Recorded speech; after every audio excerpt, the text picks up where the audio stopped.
Whatever rocks your socks, whatever spins your top, whatever winds your watch, whatever flips your flop, whatever turns you on, whatever flies your flag, whatever bangs your gong, or whatever swings your bag. Do it often, but do it well, 'cause nobody knows and there's no way to tell when the ride ends.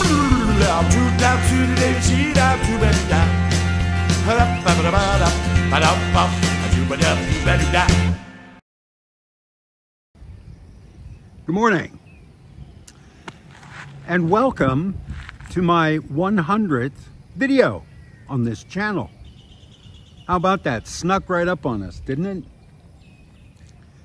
I'm at the one of our two, if I can frame it, one of our two defunct movie theaters here in Tai Muang. They have gone the way of the defunct internet cafe, and I suppose playing with tops. You know, one of the most common items of trash on the beach, I find, is tops, kind of little ceramic tops kids play with, right? They spin, Beyblades, whatever, which I don't see kids playing with here in Thailand. I think they must float all the way from Burma and Bangladesh. But anyway, this is one of our two closed movie theaters. And of course, these used to be big centers of commerce and socialization in town. And they were surrounded by shop houses, which are now, of course, empty and shuttered. And there's the main street, if I can frame this without saying it. There's our main street down there at the bottom of the driveway. And I'm going to make this brief because I think it's about to rain. If you've ever seen a movie called Muang Rai, which means tin mine or sluice mine, it's about a guy, 4 years a young man spent in the 1920s in Phang working on a tin mine. He failed at university, so his father, to punish him, sent him to labor for 4 years on a tin mine in Phang province. And it's a very popular book. All Thai people will know that name, Muang Rai. It was newspaper columns in the 30s, I think, and then it became a book, a very popular book of collected anecdotes. And now it's a movie. And the reason I bring it up is because in that movie, even though it covers 4 years of this young man's life, it is raining in every single scene.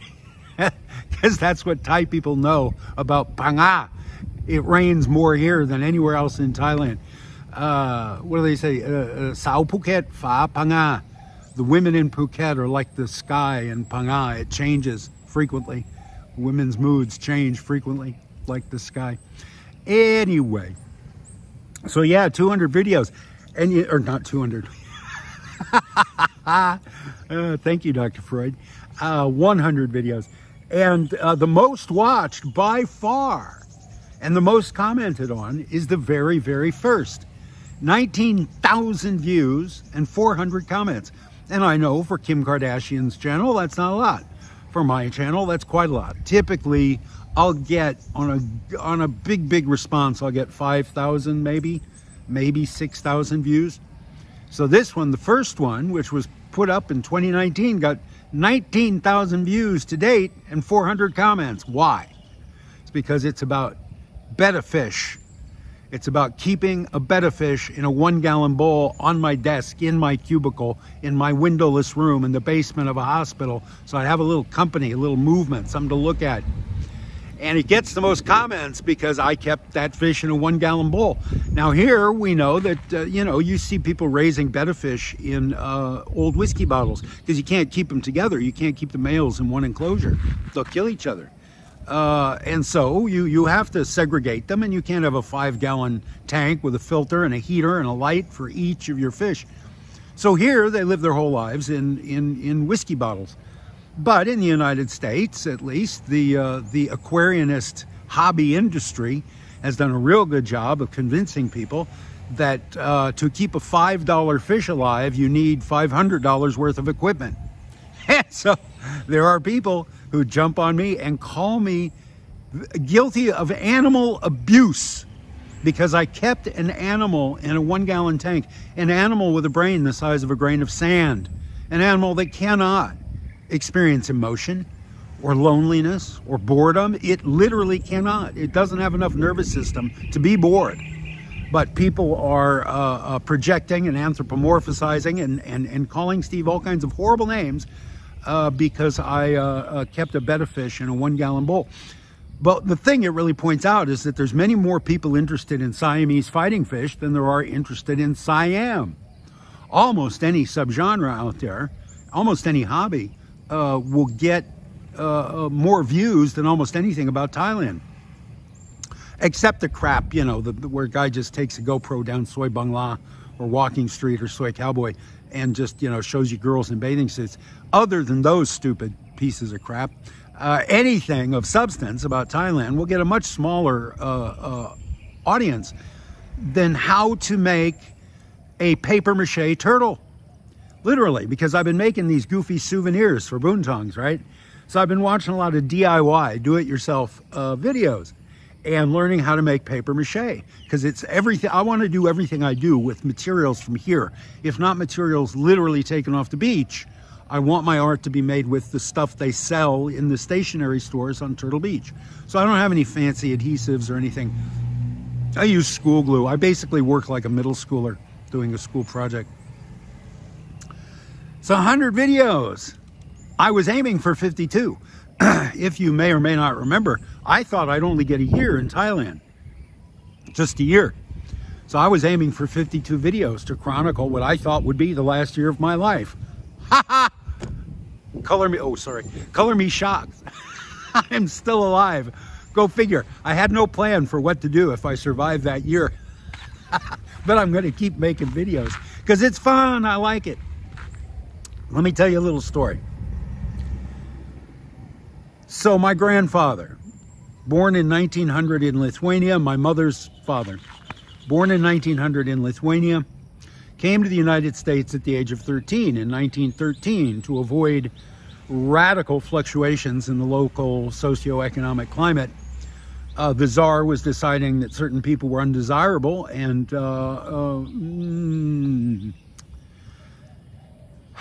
havoc ensued. So anyway, my grandfather gets to New York City, gets to Ellis Island, 13 years old, doesn't speak a word of English, doesn't read, doesn't write. He's a woodcutter. He used to cut down trees. That was his profession at the age of 13. So he gets to New York City, and whoever was supposed to meet him at the dock doesn't meet him. At 13, he's wandering alone in New York City, not a word of English, no idea where to go, doesn't know anybody, has no money in his pocket. And he wanders around for a couple days, and after a couple days, he's starving. So he goes in an alleyway behind a restaurant, and he's digging in the garbage cans for food. And a big black man comes out of a back door of a restaurant, lights a cigarette. He's come out to the alley, the cook, he's come out to the alley to have a cigarette. He sees my grandpa digging in the garbage. And he goes like this. It was the first communication my grandfather had with an American. So this big black man told him, without saying it, just with his hands, stay there. So grandpa stayed there. The guy goes back in the restaurant. He comes out a minute later with a hamburger wrapped up in wax paper. And he hands it to my grandpa, and he says something, and grandpa never knew what it was. And grandpa ate that hamburger. And a day or two later, grandpa, wandering the streets, sees a Star of David on a building and knows that's a synagogue. So he goes in there, he finds someone who can speak some Yiddish, and they help him connect with his family. He goes to Chicago, he goes to work in the slaughterhouses. He does real well in the United States. My grandfather was very successful. And he gave back his whole life. He volunteered for all kinds of charities, gave a lot of money to various charities, instilled in his children and grandchildren an ethic of service. And that was part of why for 4 years, every Sunday, I spent 8 hours washing dishes in a soup kitchen in Las Cruces, New Mexico, the El Caldito soup kitchen. 8 hours every Sunday. Loved it. And all of my cousins do the same. All of us, our family, we give back if we can. I think it would break my grandpa's heart if he knew that at the age of 65, his grandson, white, college-educated, able-bodied, was begging money from strangers to get an operation. I'm not. Apparently it came across that way. I am told if you mention the price of something in a video, people think you're begging money. I have been receiving money through PayPal, and a viewer set up a GoFundMe, and I have been receiving money in the hundreds of dollars from people I've never met and likely never will meet, because they watch these videos, these 100 videos. Probably not the Jose, the Betta Fish video. Jose, I miss Jose. At any rate, yeah, I think Grandpa would be very upset with me. I'm not, guys. That last video in which I mentioned I think I've got an inguinal hernia, I just talk about myself. That's what I do, and I shake the camera violently. I talk about myself, and I mention details. So yeah, the operation, if this is indeed a hernia, the operation is X here in Thailand. And I mentioned that my budget, again, I didn't think I was going to live past a year. My budget at the moment won't cover that. But I have options. I have family. If I'm going to beg for money, I can beg for my family. Guys, I really appreciate it. I really love you for thinking of it. But no GoFundMes, please don't. If you want to send money to PayPal because you like this, okay, great. You know, $5, $10. I'll buy art supplies. I'm spending a fair amount of money on glue to glue together all the trash that I'm picking off the beach.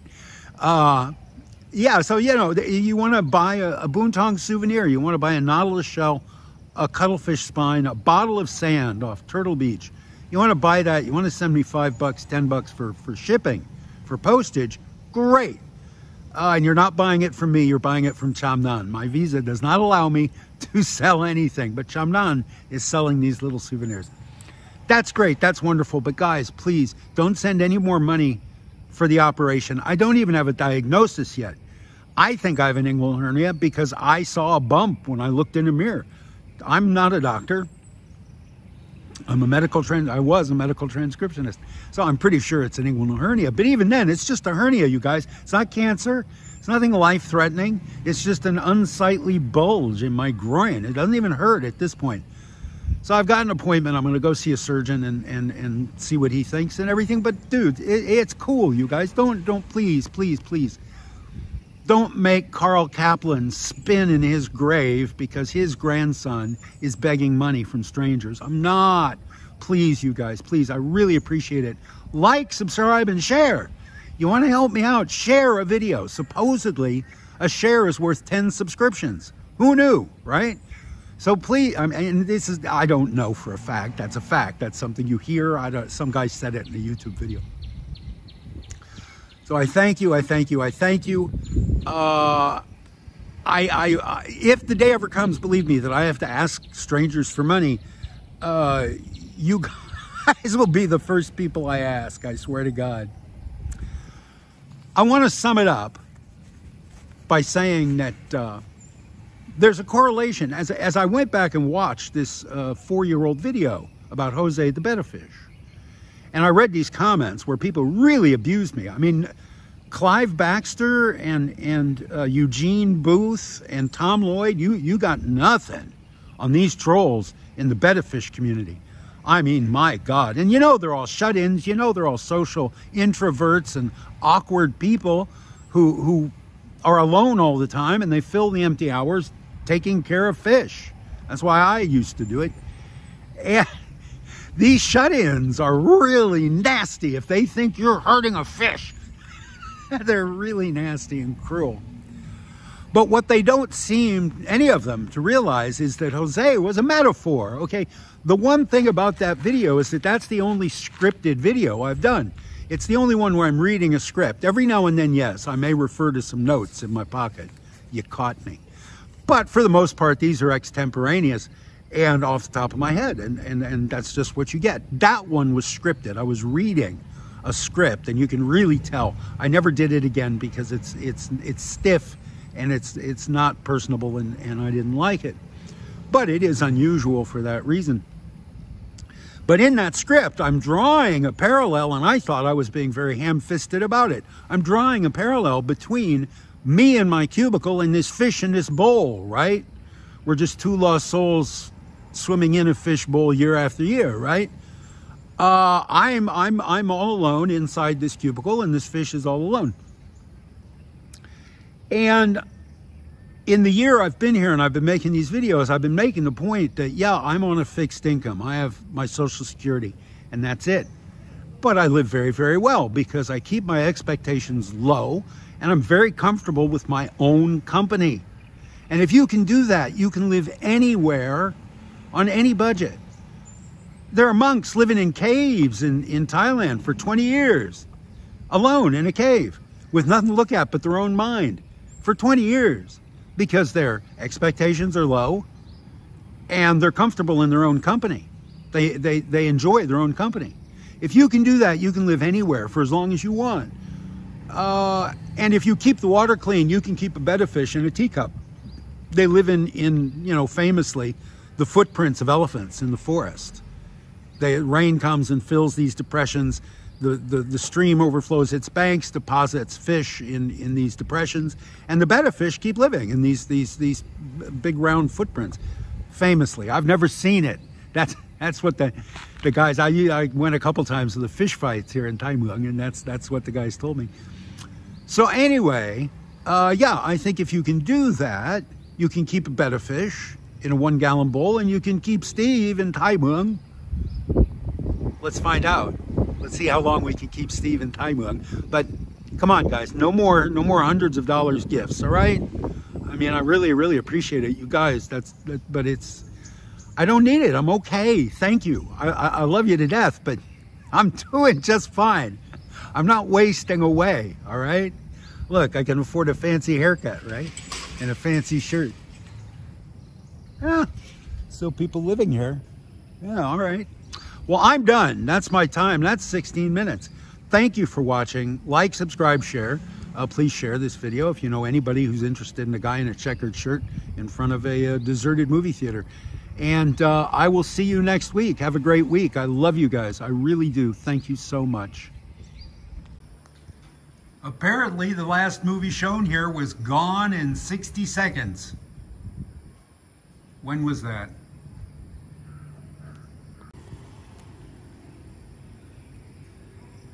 And it's pretty amazing how quickly the weather destroys things here. Look at that lovely grill work. I'd love to take that home. Think of the dramas. Think of the first dates. Think of the fathers bringing their families here on payday. And of course, back then, this would have been a nexus. You would have had a lot of people congregating on Friday and Saturday nights. So you built shop houses and you sold them stuff right off the main street. This is a big, huge piece of land just waiting to be made into something new, right on the main street. Yeah, I can't get enough of this view, sorry. Anyway, thought I'd do a walkthrough of Boonton Studios. Just here at the end, give you a little look at what's going on. This is stuff waiting to be processed, obviously. This is what I call art supplies. Stretching the definition a little bit. Everything has to be washed before it comes in the house, of course, because it's all covered with biological sludge and industrial sludge. I think this guy's done. I think it's time to paint her because she's laying eggs. Obviously, she's a her. Throw a couple coats of polyurethane on there and get a local artist to write in there what it is in Thai, and we're ready for the parade. And then I just have to live with it for 8 months. Boontons, whatever, various art projects. I'm trying to find an adhesive that'll glue spoons to pumice. This rock is really light, and you hang it on a wall, and it's light enough to hang on a wall. And spoons are one of the most common pieces of trash on the beach, so I want to find something to do with spoons. And they come in these amazing Bakelite colors that remind you of your mother's kitchen in the 1960s, right? And there's millions, literally millions of them, and I'm just trying to figure out things to do with them. This is hopefully the next Boonton's video. This is a Chinese shop house. You see them all over the place down here, and I think in Bangkok and other big cities. And it's a story called Rain. I think it's the first story in a collection called She Kept the Bar Between Them. And much of this came off the beach. Much of it was purchased here on Turtle Beach in the shops on Turtle Beach. I'm thinking I'm going to move that forward. I just love that. As props go, I love that. All those containers are off the beach. And the only problem is, it's way big. It's much bigger than any other Boonton set, so I'll never be able to reuse any parts of it in any other videos. But I asked Chamnan to build me shelves and tables, and this is the scale he built them in, and he's really proud of them, and he's really happy and proud to be helping with the video. So I have to build in this scale, and it turns out okay. It turns out stuff you purchase works in this scale. Yeah, it just means the figures, there are 2 characters in this story, and the figures have to be bigger too.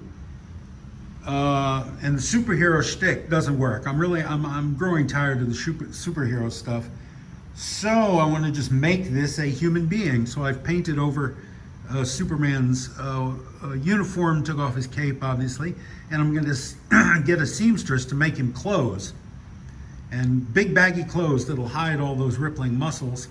And he's good because he's articulated at the knees so he can sit. All right, that's it. That's enough. Stop obsessing, Steve. Oh, and it'll have a facade of the exterior of a Chinese shop house. It'll have a sidewalk and a street and awnings. Hopefully, Hanuman awnings in front. Anyway, yeah, that's the next Boontongs video. See you next week.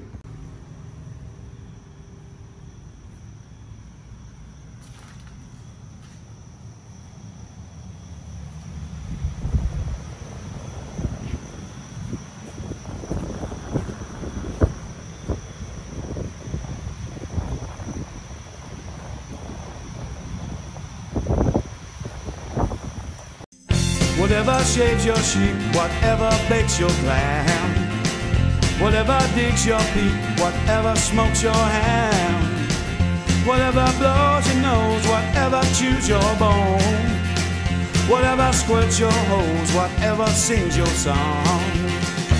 Do it often, but do it well. Nobody knows and there's no way to tell. When you're riding,